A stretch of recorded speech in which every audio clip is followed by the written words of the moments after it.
Assalamualaikum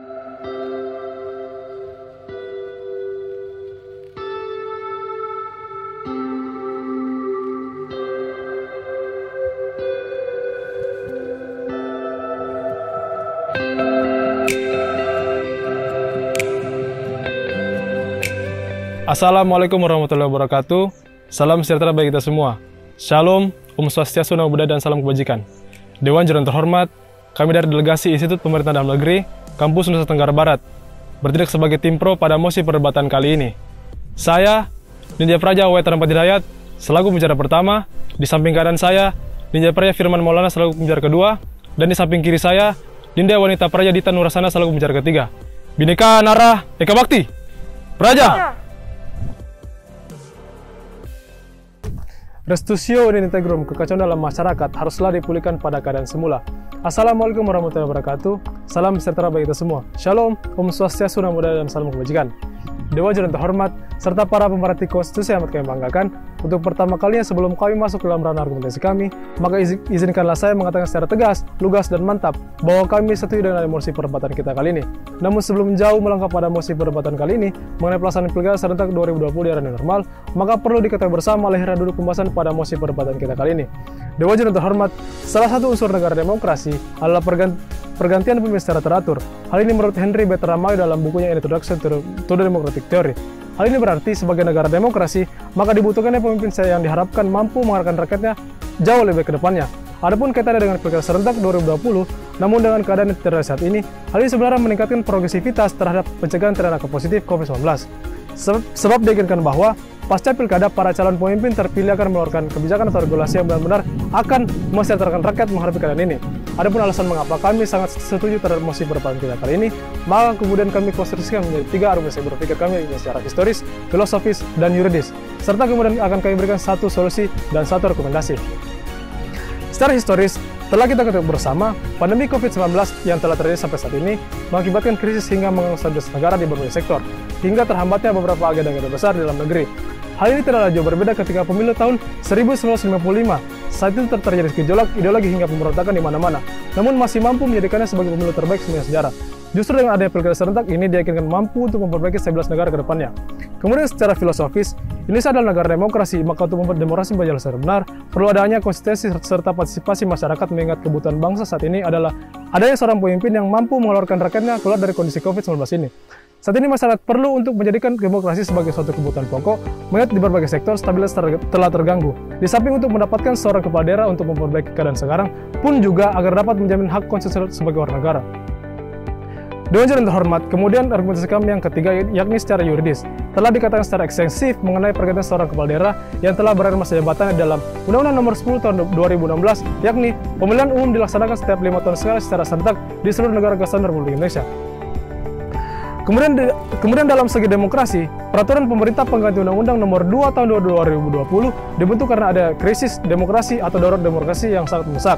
Hal ini termaktub dalam putusan Mahkamah Konstitusi Nomor 138/PU/7/2009 penafsiran Mahkamah Konstitusi tentang Pasal 22 Ayat 1 Undang-Undang Dasar 1945 tentang kegantian yang memaksa, sehingga Presiden dengan kewenangan subjektivitasnya membentuk karena diperlukannya kepastian secara cepat untuk mendapatkan para kepala daerah agar dapat merubah kondisi sekarang karena yang lebih baik ke depannya. Dewan Juri yang terhormat, demikian beberapa batasan-batasan argumentasi kami yang telah saya jabarkan pada landasan historis, filosofis, dan yuridis. Kemudian solusi yang dapat kami berikan yakni untuk meningkatkan partisipasi masyarakat nantinya untuk datang ke tempat pemungutan suara, maka pemerintah perlu memperlakukan secara khusus daerah-daerah zona merah dengan cara menambah jumlah TPS 2 kali lipat agar tidak terjadi kerumunan yang signifikan. Kemudian rekomendasi kami adalah karena belum ada regulasi secara cepat, sanksi pidana yang diberikan terhadap pasangan calon apabila ditemui adanya kampanye yang melanggar protokol kesehatan, maka Presiden harus membentuk peraturan pemerintah pengganti undang-undang yang mengatur mengenai sanksi pidana terhadap pasangan calon yang selanjutnya diatur dalam peraturan KPU tentang Pilkada Serentak 2020. Maka sekali lagi secara tegas, lugas, dan mantap, kami sangat menyetujui mosi pelaksanaan Pilkada Serentak 2020 di era normal ini. Sekian dan terima kasih.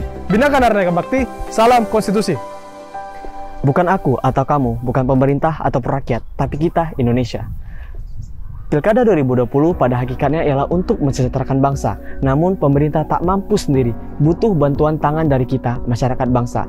Assalamualaikum warahmatullahi wabarakatuh. Salam sejahtera bagi kita semua. Shalom, Om Swastiastu, Namo Buddhaya, salam kebajikan. Izinkan saya sebagai pembicara kedua untuk membangun konstruksi berpikir kami mengenai mengapa kami setuju akan mosi perdebatan kali ini. Dewan Juri yang terhormat, Pilkada 2020 merupakan amanah dari undang-undang yang harus dilaksanakan oleh kita, terkhusus KPU sebagai penyelenggara. Dalam perspektif hukum, pada Undang-Undang Nomor 6 Tahun 2020 Pasal 122 huruf A ayat 2 menjelaskan bahwa penetapan penundaan pilkada serta pelaksanaan pemilihan serentak lanjutan dilaksanakan atas persetujuan bersama antara KPU, pemerintah maupun DPR yang merupakan representatif dari masyarakat. Serta di ayat berikutnya menyatakan bahwa hal-hal terkait waktu dan tata cara pilkada ini diatur lebih lanjut sebagai ketentuan dari ayat 1 dan 2. Hal ini memungkinkan bahwa apabila terjadi hal-hal mendesak di hari-hari sebelum pelaksanaan pilkada, maka regulasi ini dapat diubah kembali. Oleh karena itu, secara hukum pilkada 2020 ini harus dilaksanakan di era new normal. Namun timbul pertanyaan general dari pihak-pihak lainnya, yaitu bagaimana keselamatan masyarakat. Disinilah hukum diharapkan berperan untuk merubah nilai-nilai sosial dalam masyarakat, atau law as tool of social engineering. Hukum harus mampu mengatur, menggerakkan, menertibkan massa secara paksa dalam pilkada 2020. Maka PKPU menjawab pertanyaan ini. PKPU nomor 13 tahun 2020 yang disahkan tanggal 23 September 2020 telah mengatur mengenai tahapan-tahapan pilkada dengan menjunjung tinggi protokol kesehatan. Kerumunan massa, konser, arak-arakan telah diatur dalam aturan tersebut. Seperti apa yang tertuang dalam PKPU pasal 58 menjelaskan bahwa pengadaan rapat atau pertemuan terbatas dilaksanakan tidak lebih dari 50 orang dan wajib menjaga jarak 1 meter sesuai dengan peraturan yang normal. Bukan hanya itu, dalam pasal 88 huruf A sampai E juga menjelaskan bagaimana pelanggaran dan sanksi yang akan diberikan apabila peserta pilkada melanggar protokol kesehatan yang telah diatur dalam aturan tersebut.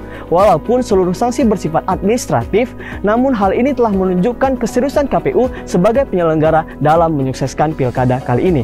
Namun, apakah aturan dan sanksi ini cukup? Maka jawaban yang paling tepat ialah tidak. Oleh karena itu, seperti apa yang disampaikan oleh pembicara pertama kami, bahwa harus ada sesuatu yang lebih powerful daripada PKPU itu sendiri, yaitu dengan cara membuat Perpu atas Undang-Undang Nomor 10 Tahun 2016 yang memuat pelaksanaan pemilihan kepala daerah di era new normal, sehingga semua pihak yang melanggar dapat dikenakan sanksi secara tegas, apalagi sanksi pidana. Selanjutnya ialah mengenai perspektif masyarakat. Pada hakikatnya, pilkada ini merupakan kebutuhan bangsa, yang juga berarti kebutuhan masyarakat. Oleh karena itu, kebutuhan tersebut dikristalisasi menjadi sebuah hak yang disebut dengan hak konstitusional. Substansi dari hak konstitusional ini bukan hanya right to vote, tapi juga ada right to be a candidate. Ketika berbicara mengenai substansi yang pertama, maka kesehatan masyarakatlah yang menjadi prioritas. Memang jaminan untuk bisa memproklamirkan pilkada bebas COVID itu mustahil untuk dikatakan, namun bisa untuk diaplikasikan apabila kedua belah pihak saling mendukung.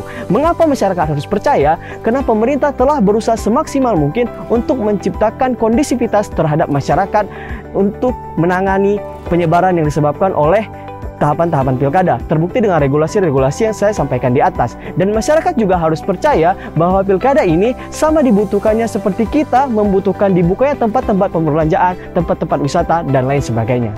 Dewan Juri yang terhormat, jika berbicara mengenai substansi yang kedua, maka kita akan berbicara sesuatu yang lebih kompleks. Putusan MK nomor 22/PU/7 Romawi /2009 menjelaskan bahwa masa jabatan kepala daerah adalah 5 tahun dan penjabaran masa jabatan kepala daerah satu periode adalah masa jabatan yang telah dijalani setengah atau lebih dari setengah masa jabatan, yakni 2,5 tahun. Maka apa yang terjadi apabila kita menunda pilkada pada 2020 dan melaksanakannya lebih dari 2021? Maka akan timbul problematika baru mengenai masa jabatan kepala daerah. Belum lagi apabila kita memberikan kekuasaan lebih lama terhadap PJ-PJ pengganti PLT yang masanya tak lebih dari 6 bulan, maka itu justru akan memperburuk keadaan sosial politik yang ada di Indonesia. Sesungguhnya pelaksanaan pilkada ini jauh dari sekedar memilih pemimpin atau memperbaiki stabilitas ekonomi bangsa. Namun, pilkada ini memproyeksikan progresivitas ke depan dalam bidang kesehatan, ekonomi, maupun sosial politik. Dan yang paling penting ialah kesejahteraan bangsa. Oleh karena itu, kami sangat yakin dan percaya dan kami mendukung mosi perdebatan kali ini. Sekian, terima kasih. Bhinneka Nara Eka Bhakti, salam konstitusi. The worst thing that can happen in democracy as well as in individuals' life is to become cynical about the future and lose hope. Hillary Clinton. Assalamualaikum warahmatullahi wabarakatuh. Salam sejahtera bagi kita semua. Shalom, Om Swastiastu, Namo Buddhaya, dan salam kebajikan. Banyak pertanyaan yang muncul setelah Presiden menerbitkan peraturan pemerintah pengganti Undang-Undang Nomor 2 Tahun 2020 yang lewat Perpu tersebut Bapak Jokowi memutuskan pemungutan suara Pilkada 2020 digeser ke Desember 2020 sebagaimana yang dikutip dari pasal 201 ayat 2 Perpu Nomor 2 Tahun 2020. COVID-19 bukanlah alasan untuk menunda pilkada. Oleh karenanya, pilkada harus dilakukan guna melanjutkan tongkat estafet yang memang harus dilakukan pergantian dalam waktu 5 tahun sekali ini, sesuai dengan Undang-Undang Nomor 10 Tahun 2016. Dewan juri yang kami hormati, karena Indonesia menganut sistem poliferisasi desentralisasi, yang mana di Indonesia ada banyak daerah yang memiliki keunggulan serta kelemahan sendiri yang pemerintah pusat tidak bisa secara langsung untuk turun melakukan pengendalian, maka dengan adanya kepala daerah di tiap-tiap daerah yang memiliki pemikiran atau ide-ide yang berbeda-beda untuk mengatur dan mengurus sendiri urusan pemerintahan dan kepentingan masyarakat setempat sesuai dengan peraturan perundang-undangan dan dengan kondisi yang terjadi di lapangan, pentingnya melanjutkan tongkat estafet kepemimpinan di tiap-tiap daerah dengan memberikan kewenangan yang bersifat legal dan definitif diharapkan mampu memberikan solusi untuk menekan angka COVID di tiap-tiap daerah di Indonesia. Lain hal apabila tongkat estafet ini dilanjutkan oleh PLT yang jelas memiliki keterbatasan kewenangan untuk membuat peraturan, karena PLT hanya melaksanakan tugas sehari-hari pejabat definitif sesuai dengan ketentuan peraturan perundang-undangan dan tentunya dengan masa jabatan maksimal 6 bulan. Dewan juri yang kami hormati, serta para pemerhati konstitusi yang kami banggakan, yang mampu menjamin pilkada ini aman dari klaster baru COVID adalah masyarakat itu sendiri. Bagaimana pilkada ini bisa tetap aman dari COVID? Tentunya harus adanya kerjasama antara masyarakat dan pemerintah untuk mematuhi protokol kesehatan yang telah ditetapkan oleh pemerintah. Adanya sanksi tak ubah membuat masyarakat jera jikalau bukan dari kesadaran dari masyarakat itu sendiri. Disinilah kita bisa melihat sejauh mana new normal itu bisa diterapkan di Indonesia dengan memberikan momentum bagi perubahan perilaku masyarakat dalam penerapan protokol kesehatan di Pilkada 2020 ini. Dewan juri yang terhormat, serta rekan-rekan yang kami banggakan. Saat ini stabilitas negara sedang terganggu dikarenakan belum adanya regulasi yang mengatur untuk menekan angka COVID-19. Di sini, kita dapat membuka pemikiran kita kembali. Secara filosofis, demokrasi adalah kebutuhan pokok bagi negara ini. Mengapa demikian? Karena dengan adanya demokrasi yang merupakan hak konstitusional yang dimiliki warga negara, yaitu adalah hak untuk memilih dan dipilih. Oleh karenanya, Pilkada 2020 ini harus dilaksanakan guna menjamin hak-hak sebagai warga negara dan tentunya menjalankan negara demokrasi dengan sebaik-baiknya. Bayangkan saja jika negara ini tetap stuck tanpa melakukan perubahan yang dimulai dari pilkada guna menempatkan pemimpin-pemimpin yang benar-benar memiliki kualitas dan kuantitas untuk mengeluarkan Indonesia dari kondisi COVID sekarang, maka sampai kapan Indonesia mampu bertahan melawan COVID-19? Apakah ada yang bisa menjamin apabila pilkada ini ditunda lagi hingga 2021, COVID akan menghilang? Penundaan yang dilakukan tentunya akan berdampak kepada semakin berkurangnya masa jabatan pejabat yang berwenang. Unbasically awareness adalah kalimat yang tepat untuk kondisi saat ini. Keraguan yang tak berdasar seakan menjadi momok yang selalu menghantui masyarakat untuk memilih melakukan penundaan pilkada. Jika dikaji kembali, mengapa pilkada yang dilakukan dalam jangka waktu kurang dari 30 menit dalam sehari, namun menentukan Indonesia dalam waktu 5 tahun ke depan ditentang, sedangkan pusat perbelanjaan yang dibuka setiap hari ramai seakan masyarakat tak takut untuk tertular dari COVID-19. Padahal kita tahu bersama bahwa pemerintah telah merancang pilkada ini agar sesuai dengan protokol kesehatan yang telah ditetapkan karena adanya sanksi bagi pelanggar aturan tersebut. Dalam hal ini banyak pihak yang terlibat dalam doktrin masyarakat seperti sosial media. Pilkada serentak 2020 ini diikuti 270 daerah. Hasil survei Lingkar Indonesia menyatakan bahwa 16,3% atau 44 daerah penyelenggara Pilkada serentak 2020 masuk ke dalam zona merah COVID-19. Jangan karena 16,3% wilayah membatalkan 83,7% penyelenggara Pilkada lainnya. KPU bisa memberikan perlakuan khusus kepada 44 daerah di wilayah zona merah dengan penerapan disiplin protokol kesehatan yang secara ketat. Misalnya, khusus 44 wilayah, calon kepala daerah dilarang melakukan pengerahan massa lebih dari 5 orang. Berkaca pada revolusi Perancis, yang merupakan salah satu dari revolusi besar dunia dengan melakukan pemilihan umum di tingkat daerah. Revolusi Perancis memiliki dampak yang besar, bahkan revolusi ini menyebabkan revolusi di beberapa negara seperti Rusia. Indonesia harusnya bisa melakukan great escape seperti yang dilakukan Perancis atau bahkan lebih baik lagi. Oleh karena itu, di sini kami ingin meyakinkan masyarakat bila pilkada ini berhasil dilaksanakan, maka akan mencapai goals kita bersama yaitu welfare state. Maka dari itu sekali lagi di sini kami menegaskan untuk mendukung mosi perdebatan kali ini. Sekian dan terima kasih. Bhinneka Naraya Kebakti, salam konstitusi. Dewan juri terhormat, telah sampailah kita pada ujung perdebatan kita kali ini. Maka untuk terakhir kalinya, kami mengatakan secara tegas, lugas, dan mantap sangat menyetujui mosi perdebatan kita kali ini. Mari sama-sama maju melawan COVID, tutup mulut, suarakan pilihanmu, tidak ada kerumunan massa, ya ada satukan asa. Sukseskan Pilkada 2020, Bhinneka Nara Eka Bakti, Praja!